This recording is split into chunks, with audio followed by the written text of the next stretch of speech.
and Pacific on C-SPAN. Washington Journal continues. Our next guest is Dane Waters of the Initiative and Referendum Institute. Thanks for joining us. Thanks for having me. So a lot of activity, a lot of ballot issues around the country this week. Tell us what voters are going to see. Well, the voters in 42 states will be voting on 204 statewide ballot questions. Of those 204, 71 were placed on the ballot by the people, and 133 were placed on the ballot by the state legislatures. There's something for everybody. I mean, you have tremendous social issues like the ban on same-sex marriage and abortion issues, to tremendous education-related issues, huge bond measures placed on the ballot by the legislature in New York State, a $3.7 billion bond, and they're voting on North Carolina, a $3.1 billion bond measure. So something for everybody. Tell us more about the process. You mentioned the split between what the state legislatures are doing and people. What is the process to get a ballot initiative? Well, you know, your previous guest was correct. 24 states have the initiative process, and it's a process in which the citizens can go out and collect signatures on a petition, and if they have the valid number of signatures on that, then it goes directly to the vote of the people. Some states like Massachusetts, you collect your signatures, it goes to the state legislature first, gives the opportunity of the state legislature to deal with it, and then if they do not, then it goes to the ballot. In every one of the states, well, 49 of the 50 states, the legislatures, if they propose an amendment to the Constitution, it must go to the vote of the people, Delaware being the exception to that rule. We are going to take calls in a couple minutes for Dane Waters of the Initiative and Referendum Institute. He's president, founded in 1998 and doing a lot of work on this issue. We are going to also take a look at a couple of TV ads, pro and con, on the issue of medicinal marijuana in Colorado. Why don't we take a look at how that particular state is viewing that particular issue? As a doctor, I know that cancer patients undergoing chemotherapy often have a rough time. The side effects can be so severe: nausea, vomiting, loss of appetite. There is a medicine that can help. It's marijuana, but we doctors can't recommend it.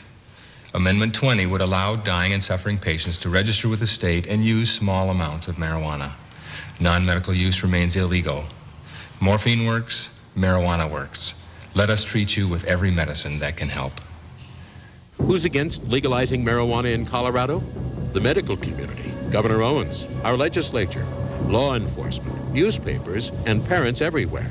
So who's pushing to legalize marijuana here? A California-based front group, an Ohio insurance executive, a wealthy person from Arizona, and a New York financier. Don't they know Colorado already has the highest rate of marijuana use in the country? We want to fix that problem, not make it worse. Please, vote no on 20. Dane Waters, what's your sense of how much money is being spent around the country on these issues?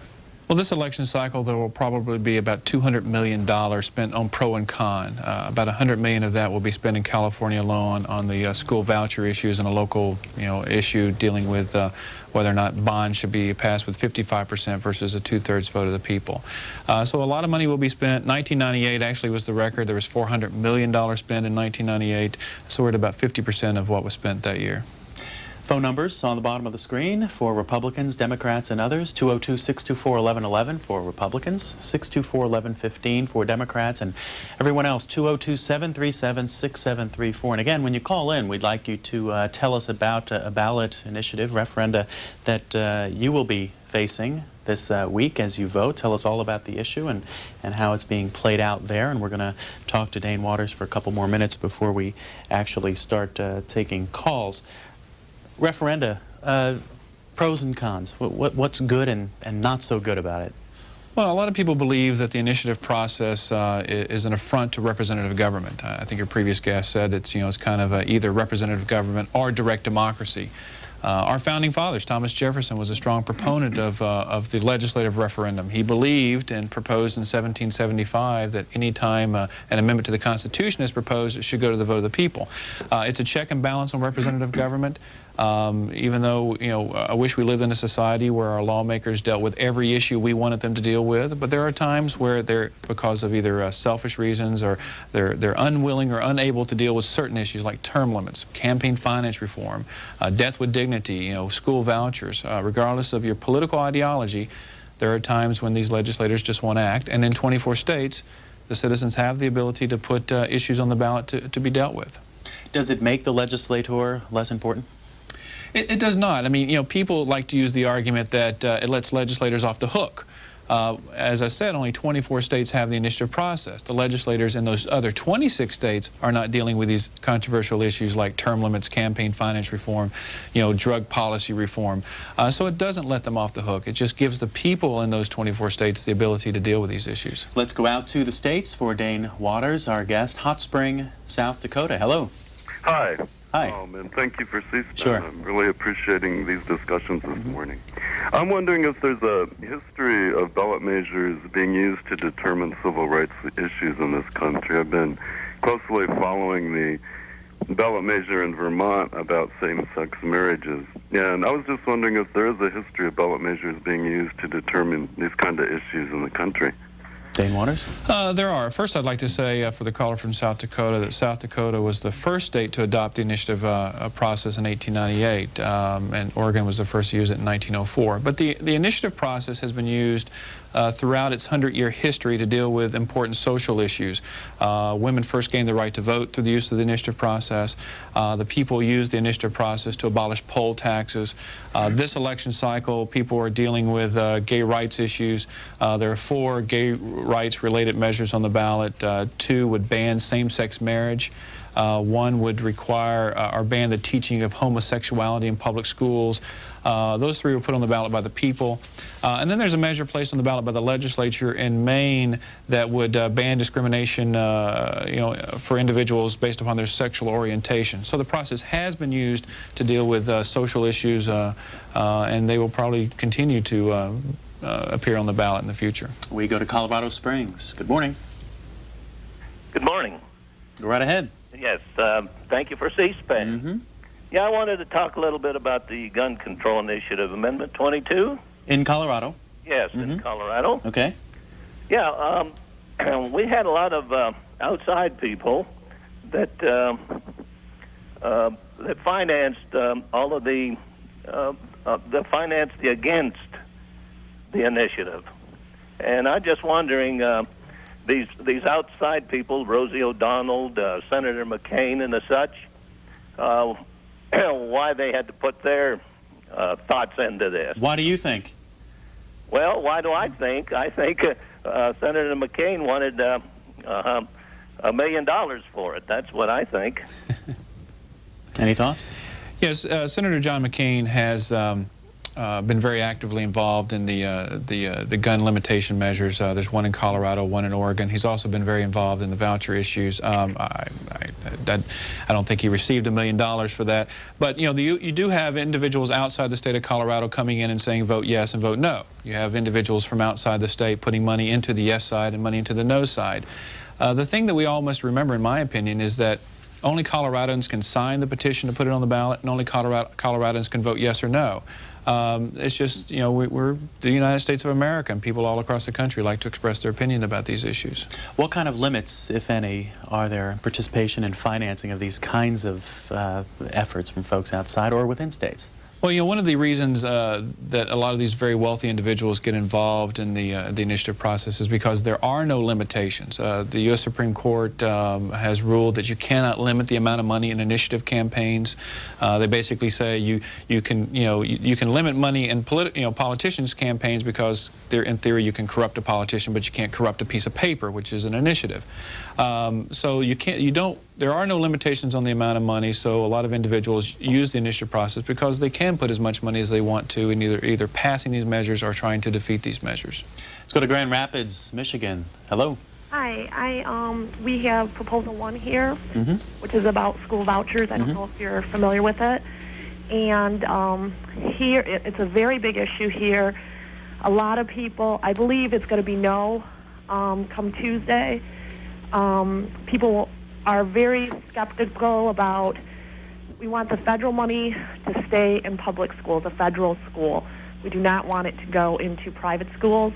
The other thing is that we do not want our property taxes eventually raised because the public schools have to come up with ways, if money is being drained off of them, they're going to come back at us and they're going to say, do you want to eliminate this program, or do you want to raise the millage and support the public schools some more. Thank you. How much does education appear on these ballots? There's a record number of education measures on the ballot. The two most controversial are the two school vouchers, the one in Michigan, the one in California. They're both looking like they're going to fail. Less than 40% of all initiatives ever pass. And typically because, when people raise concerns about what the measure is, voters say, well, I'm going to maintain the status quo and vote no, and I think that's what you're seeing in Michigan. Let's go to Richland, Washington. Good morning. Good morning. Yeah, we have 6 initiatives here and 1 constitutional amendment, but the one is 722, and it's to limit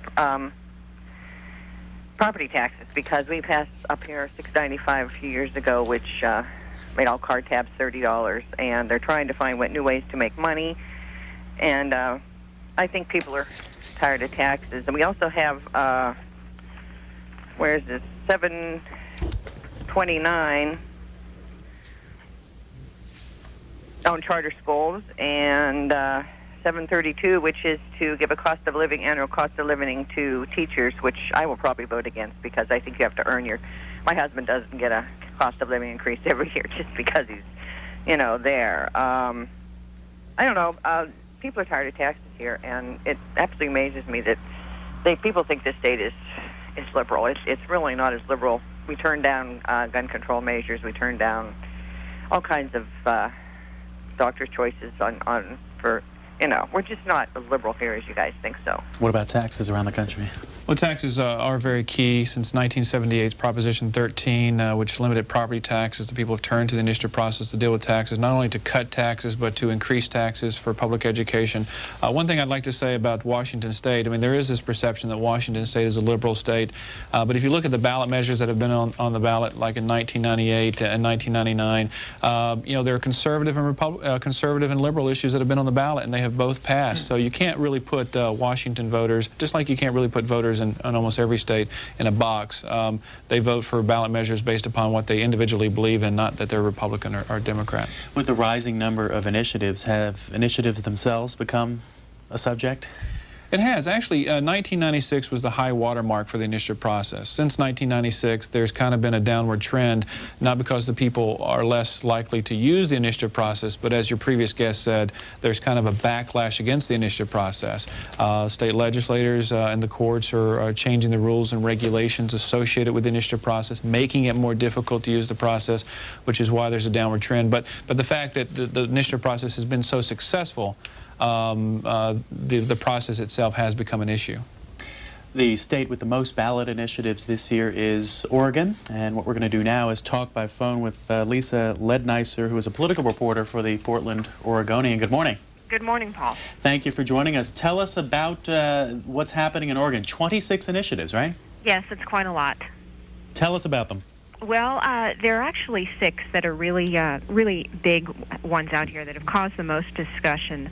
There's one that would allow full federal deductibility of federal taxes from state income tax return. That one has caused the most discussion because it would give a taxpayer refund of $1 billion, which means state government would have $1 billion less to spend on the state's needs. So that's attracted a lot of high-profile opposition. There's Measure 9 that would forbid promotion or sanctioning of homosexuality in schools. That's also attracted a lot of high-profile opposition. Measure 6 would create a public financing system for campaigns. Measure 5 would require background checks at gun shows. Measure 8 would cap state spending at 15% of Oregonians' income. And Measure 97 would ban steel-jawed, body-gripping animal traps. So lots for voters to consider. And 26, you said lots. 26 is by far more than any other states. What is it about Oregon and Oregonians that gets 26 initiatives on the ballot? Well, people really like the initiative system here. It's a very jealously guarded system. People don't like any changes in it at all, and a lot of these measures are on the ballot for a variety of reasons. Some of the measures were referred by the legislature. The legislature is Republican, the governor is a Democrat. They don't like each other very much, and some of these measures were referred to avoid a gubernatorial veto. A couple of others were put on by people who had wanted to get measures on the ballot before and just hadn't been able to get anywhere with the legislature. The one requiring background checks at gun shows was put on the ballot by a legislator herself. She tried to get that through the legislature. It failed by one vote in the Senate, and pretty soon after the session ended, she said, I'm going to the initiative system, and so it's on. So there are a variety of reasons. Talk to us about what voters are facing information-wise. We've been reading some of your recent stories, and you talk about a gentleman who has had to spend an entire day hunkering down at his kitchen table with the voter's pamphlet and pencil, plowing through a staggering number of ballot measures. What are voters doing to prepare for all this? They're reading their voters' pamphlets. There's been an absolute blizzard of ads on TV. I get several direct mail pieces every day. Remember that there's also a hot presidential contest here and some pretty high-profile statewide races. So voters are just really being deluged with information. And the thing is, a lot of them are saying that, again, we just plan to sit down with a voter's pamphlet and really, really go over the information. They're reading newspaper editorials. There's just a lot of information out there, and voters are taking this very seriously. Tell us more about this piece, this concept from this piece. It's a New York Times piece recently. A ballot full of voter initiatives becomes an issue itself in Oregon. What are folks saying about the initiative process? Well, it's interesting because a lot of people are complaining about the fact that there are so many initiatives. They're worried they don't have enough good information. They're worried there's too much information. As that New York Times story said, the measures in the voters' pamphlet are so thick, the arguments for and against are so thick that it's now bound like a telephone book. And so, again, people are complaining a lot about the system, but whenever there are opportunities on the ballot for voters to restrict the system, they just overwhelmingly defeat them. There was a measure earlier this year, as a matter of fact, that would have required the number of signatures for constitutional and for amendments for measures that would amend the Constitution would increase the number of signatures required on petitions, and people just trounce that because they're very, very fiercely defensive of the initiative system. They do not want to change it, so there's sort of a dichotomy there. Lisa, I'd like to ask a quick question. What is the impact of the vote by mail? I mean, my understanding is that all elections now are held by mail ballot, that no one goes to the ballot box. Is that going to help voters deal with all these measures that are on the ballot because they can sit down at their kitchen table and go through the voters' pamphlet? Are they going to make, in your opinion, more informed decisions and better decisions on these ballot measures? I think they will. I have confidence that people will. I mean, people here really, again, take the system very seriously and really do study on initiatives, and they're very selective about what they'll vote for and what they won't. We also are hoping for a real high voter return this year. I think as of Friday, there were something like 37% of all ballots had been returned. So people really are, again, sitting down at the kitchen table with the pencil and a spouse, just going over each initiative and deciding how to vote. Lisa Grace Lednicer of the Portland Oregonian, thanks a lot for your time. Thank you both. Tell us, Dane Waters, before we go back to calls, is there a connection between what folks in Oregon are doing and, let's say, folks in Florida or Georgia across the country in terms of the initiative process? Does one state's activity impact another's necessarily? Well, they do. You know, people all over the country look at what has passed in a specific state. Like, you know, you start in California. If school vouchers had passed, which, you know, most people believe they will not, then that would have been a movement across the country. Ending bilingual education, for example, passed in California. Other people in other states are looking at doing it. So, you know, what passes in Oregon or passes in California or passes in Florida, where Floridians are voting on a statewide light rail system put on the ballot by the initiative process. If that passes, then the environmental community will say, listen, well, if we can pass in Florida, we can put it on the ballot in other states as well. Let's go to Jupiter, Florida. Good morning. Good morning. Hello. I'm finding this very interesting. We get very little news here from our Palm Beach Post on local issues. What's happening down there? Well, I can't really tell you too much. I went to a meeting yesterday at Church Women United and found out that the very last measure on the ballot is voting for extra funds for the Children's Service Council, which is a very, very important thing. With all the problems we have with children here all over the country, and of course in Florida also, they need sufficient funds. I have not seen anything in the paper about this or all the other amendments except the one that you just mentioned about the glamorous issue of should we have high-speed trains.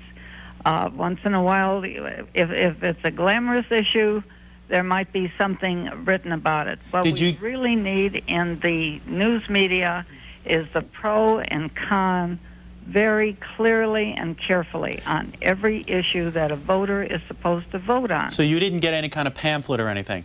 I have gotten nothing on this. Is that unique that some states do not hand out pamphlets? Not every state has a voter's pamphlet like Oregon, where you have, you know, as they call it, the phone book, or California. Several states are very, very good about sending out voters' pamphlets. Florida, I mean, I want to say, in addition to the 204 statewide measures, literally thousands of local measures will be voted on. About 95% of those are put on the ballot by the city council or the legislatures, not the city councils, but by the assembly. Most of them deal with increased funding, either to increase the library spending or public education.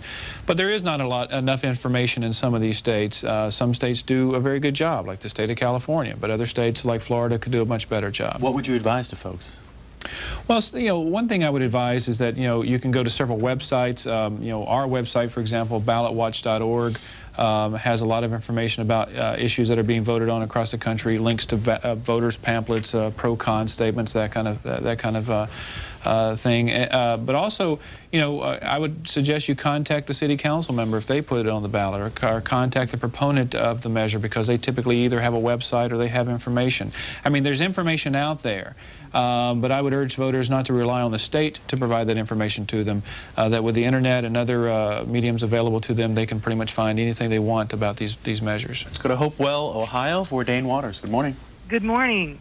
Yeah, I'm calling in regards to the gridlock and the House Representative situation and the partisan president, despotism. I think we have a situation where our president is supporting Teamsters, teachers, minorities. Teamsters, I think, bring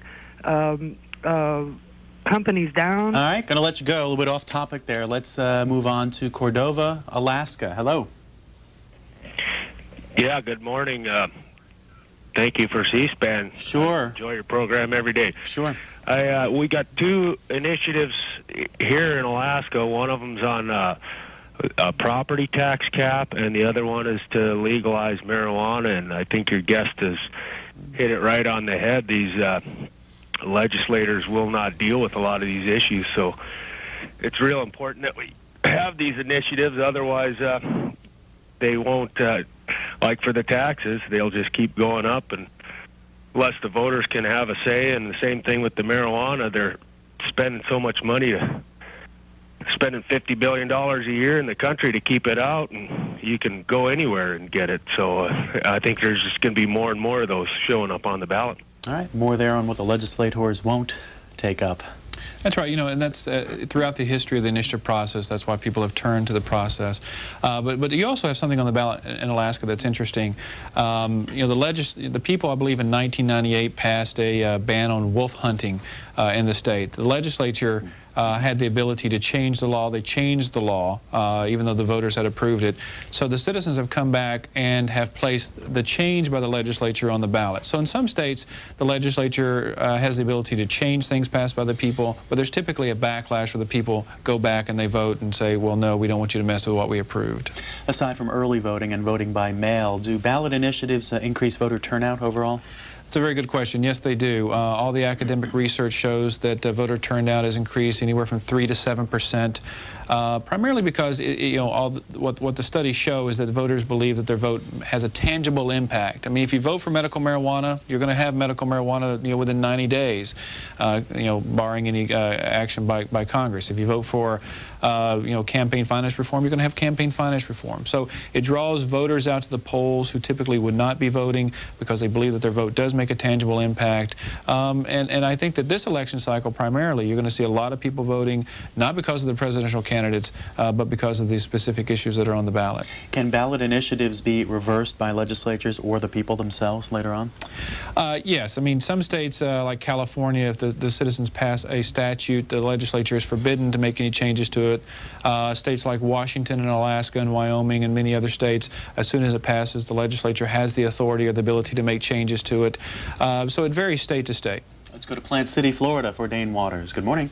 Hi, yes, good morning, sir. And Dan, I'm so glad that you at least mentioned the constitutional amendment here in Florida, number 1, on the referendum to vote for or against the approval or rejection of the Florida Transportation Initiative to connect the 5 large cities here in the state of Florida.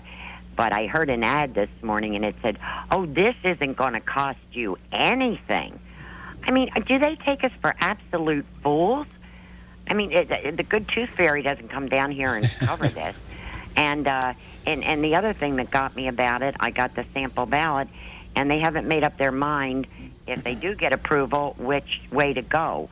With a high-speed monorail, either be a fixed guideway or a magnet levitating system, so they don't even know which one they want to put in, but they want us to give the approval prior to any real knowledge. And the Floridians have not been told that out in California, where they have that BART system, there are actually areas now where you can't even take a vehicle into. So I think they're going into this and asking this question prior to the knowledge, factual information on either side of it. There's 2 more that you didn't mention, and that is, shall the method of selecting circuit court judges, that's another referendum, have them appointed by the governor and a committee that's appointed, or also the next one is the county court judges, and that's a referendum whether we shall continue to vote for our county judges or whether they also would be appointed. Thank you. Caller getting back to knowledge there. When folks vote on these referenda, our last guest was concerned that sometimes the questions are oversimplified, and how can folks find out how much projects are going to cost, things like that? Well, of the 3 measures that she talked about, the one on the light rail was placed on the ballot by the people, and there's an interesting story there. That was something that the legislature had originally passed. Governor Bush down there had vetoed the appropriations for it, and then a group of citizens got together and put this on the ballot. But it is very vague, primarily because it gives a lot of leeway to the legislature. I mean, they wanted to allow the legislature the ability to decide whether it's a magnetic tram or what the actual physical vehicle is going to be. But these are complicated measures, and the way complicated measures typically go is that they're defeated. Voters, like the last caller was talking about it, chances are she's going to vote no, primarily because she's uncertain, or they've raised issues that makes her question the validity of the statements, which is normally the case. The no side doesn't convince the voters that their side's correct. Once they muddy the waters, voters maintain the cautious route and vote no. How much does it cost a state to deal with these ballot measures? Is it a considerable amount of money?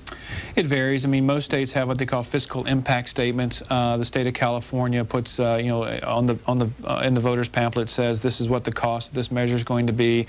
The school vouchers in the state of California, they say, will cost the state X number of dollars, be a negative impact. When it talked about drug policy reform, it talks about it will save the state money. It just depends. Every state has their fiscal impact statements, supposedly nonpartisan and non-biased. But every state typically writes what the impact is going to be. And how is the process of the actual initiative paid for? That's paid for by the citizens, donations. For example, as we talked about earlier, George Soros and a group of individuals have funded primarily the drug policy reform movement in this country. What they do is they donate money to state groups. Then state groups spend the money necessary to get these issues on the ballot. George Soros, Reed Hastings in California, Ron Unz, all these individuals who have reform that they want to see passed, they make donations to state groups, and these state groups then hire the signature collection firms, and then they go out and collect the signatures and put the issues on the ballot. Back to the phones, Junction City, Oregon. Good morning. Good morning. Go right ahead. Thank you for C-SPAN. I actually got first time in my life to visit Washington, D.C. this year, and was able to know a lot more about the town because of watching C-SPAN. Good.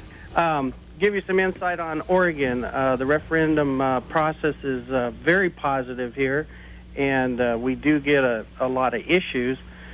But what I think is it gives the average person that can't take the time or the cut and pay to serve in our state legislature an opportunity to still be in the process. As far as going through the measures, there's lots of good information. We do one of those financial impacts on each measure, and it's in the voters' book. What I think probably the more simplistic issues are the pros and cons. Usually they only give you part of the information, so you need to really research and find the rest of the story out. One of the other things that's happened this year is that Bill Sizemore has probably put, a half a dozen measures on there, and he's targeted a lot of the schools and the teachers and those kind of things. And I don't have anything wrong with the education process, but I just feel that it's kind of humorous that before we pass Measure 5 in Oregon for property tax reform, we the voters might vote down a school budget, and the boards would put that same exact budget back to us time after time after time, never listening to the no votes. They keep submitting it until it finally passed. Now, when the tables is turned, these people are all upset that Bill Sizemore keeps coming up with property reform and income tax reform, and they go, we shouldn't have the initiative process. Hey, we're just playing by the same rules that they were. Thanks. Dane Waters? Well, Bill Sizemore, he's an interesting figure in Oregon.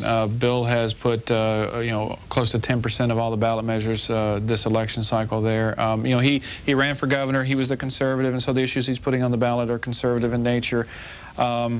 But Oregon is an interesting state. I mean, Oregon was the first state to use the initiative process. It's had the record number of initiatives ever. But some things have taken place in Oregon that could change the process there drastically. A state Supreme Court decision a few weeks ago ruled that you cannot collect signatures on any private property without prior written consent from the property owners. And that lawsuit was brought by property owners, so you can't collect signatures at shopping malls, grocery stores, or wherever. And that's going to have a serious impact on the number of initiatives you see in the future in the state of Oregon. What's the average number of signatures it takes to get something on the ballot? In California, you need to collect 1 million signatures in 150 days. In the state of Oregon, it's something like 70 or 86,000 signatures. You have a longer period of time there. Montana, it's 46,000 signatures. Florida is 500,000 signatures. It varies state to state based upon population. One thing you're going to see is that if there's a high voter turnout this election cycle, that's going to increase the number of signatures needed to get issues on the ballot because the percentage is tied to the general election results. Let's go to Glenview, Illinois, our last call for Dane Waters. Good morning. Good morning. I'd like to start by saying thank you for C-SPAN. I think the way C-SPAN's been implemented and over the years has been something of a miracle. It's fantastic. I have an idea of one reason why the initiative system is becoming more and more popular, and it has to do to some extent with something the last gentleman discussed, and about how the representational system of government, when people are unhappy with that, to some extent that's our own fault. Legislators have two primary responsibilities. They write legislation and they vote on legislation, and they have other responsibilities. Those are the two biggest ones. And when it comes to leadership, I think most of that is in designing legislation, writing it, debating it, and whatnot. But when it comes to voting on legislation that's been written, the American public, to a large extent, has made the mistake of telling their legislators, "We've voted for you because ideologically we're similar to you, and so so vote your conscience on this issue," and it gives them carte blanche to vote the way that they want, and that leads to a lot of problems. We shouldn't want our legislators to vote their conscience. We should want our legislators to vote our conscience. And very rarely do you have legislators who make it a primary part of their campaign and then a primary part of their office to do everything they can to find out on important issues how the people they represent want them to vote on issues. Thank you. Dane Waters, final thought. Well, the initiative process is not designed to replace representative government. I mean, representative government works fine in this country. It has its pros and cons, but people do not want to do away with representative government and replace it with direct democracy or the initiative process. It's the mechanism in place. It's the check and balance on representative government, and it's worked well for 100 years, and I think it will continue to work well and serve the interest of the people. Dane Waters is president of the Initiative and Referendum Institute. Thanks a lot for your time. Thanks for having me. Thank you for your questions and comments. We have just begun with an all-politics weekend here. bit later at noon is Joe Lieberman rally from Greensburg, Pennsylvania, followed by a Dick Cheney rally, which will be live from Eau Claire, Wisconsin. That's at 12:30 p.m. And we will be back for more Washington Journal tomorrow at 8 o'clock Eastern Time. We'll have supporters of Al Gore, George W. Bush, and Phil Donahue will join us. He's a supporter of Ralph Nader. So enjoy the rest of your day and weekend.